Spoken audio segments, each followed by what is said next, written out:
Olá, bom dia, turma do sexto ano, tudo bom? E aí, como estão? Já conseguiram terminar a atividade de ontem? Ainda não?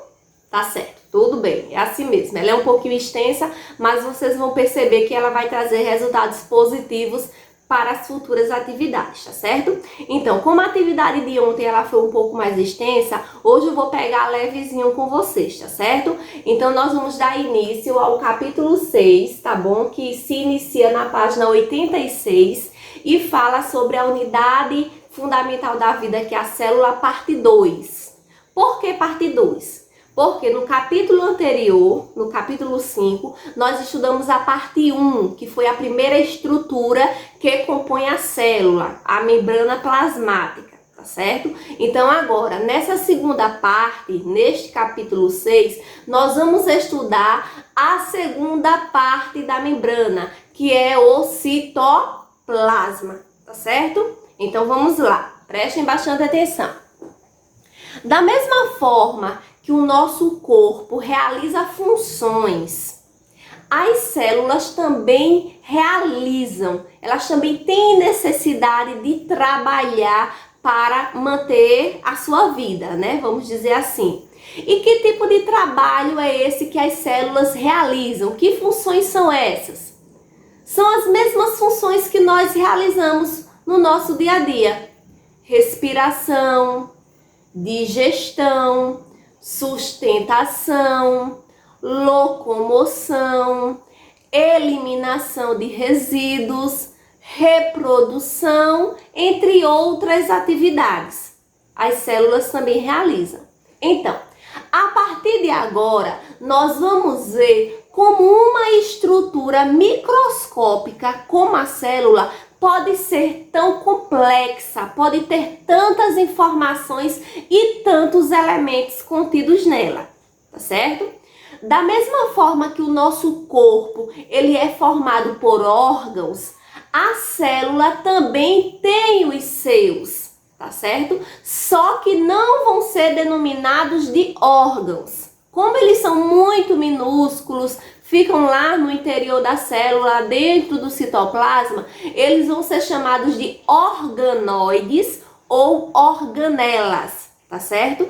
De forma que todas elas ficam espalhadas no citoplasma.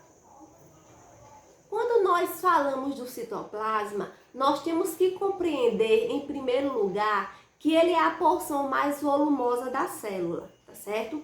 Ele fica entre a membrana, que é a capa externa, e o núcleo que está dentro. Então, o citoplasma fica dentro, tá certo?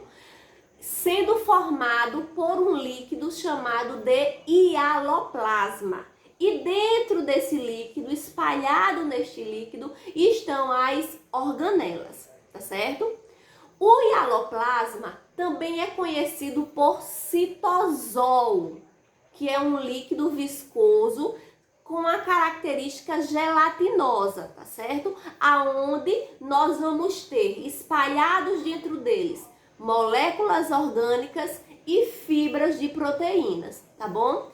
Esse conjunto de fibras é chamado de citoesqueleto, pois ele dá a sustentação e forma a célula.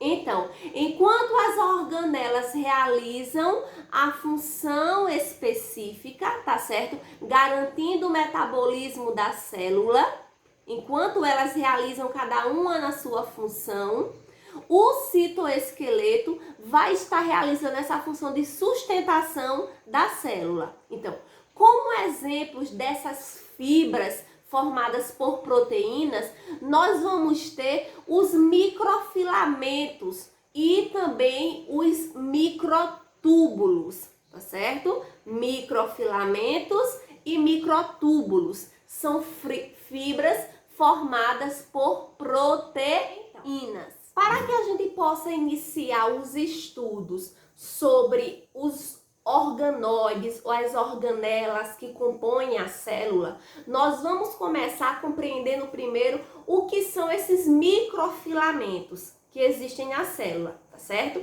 Então, Os microfilamentos, eles dão sustentação à membrana e formam as dobras que aumentam a superfície de contato de algumas células com outras substâncias. Então, essas dobras também são chamadas como microvilosidades. Estão lembrados lá no conteúdo anterior que nós falamos que a membrana ela tem microvilosidades para permitir a aderência dela com outras substâncias? Então, essas microvilosidades são formadas por esses microfilamentos. Tá certo? Já os microtúbulos, eles vão ser estruturas mais espessas, quer dizer, mais largas, mais grossas e longas do que os microfilamentos. E eles vão atuar na formação de estruturas chamadas de centríolos, cílios e flagelos, tá certo? Os microtúbulos são estruturas mais espessas e longas do que os filamentos e vão atuar na composição, ou seja, na formação de outras substâncias, como centríolos, cílios e flagelos. Tia, o que são centríolos? Os centríolos, ele também é uma organela da célula, tá certo? Mas nós vamos estudar ele mais detalhadamente na frente. No momento, basta só a gente saber que eles são responsáveis pela função da divisão celular. São eles que conseguem fazer com que a célula se divida, tá certo? Então, já os cílios e os flagelos são estruturas de locomoção, ou seja, estruturas que permitem a célula se locomover, se deslocar dentro do nosso organismo. Sendo que os cílios são estruturas mais curtas e numerosas. Existem muitas, tá certo? Mais curtinhas e mais numerosas, que realizam um movimento em forma de batimento. É como se ele impulsionasse a célula para frente, tá certo?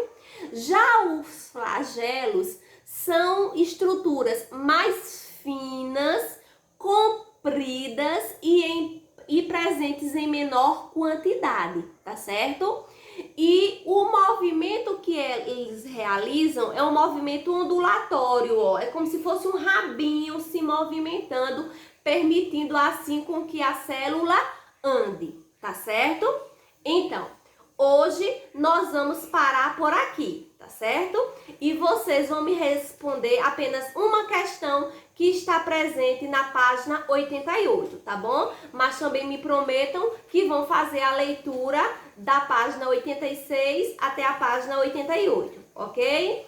Tchau e até a próxima aula.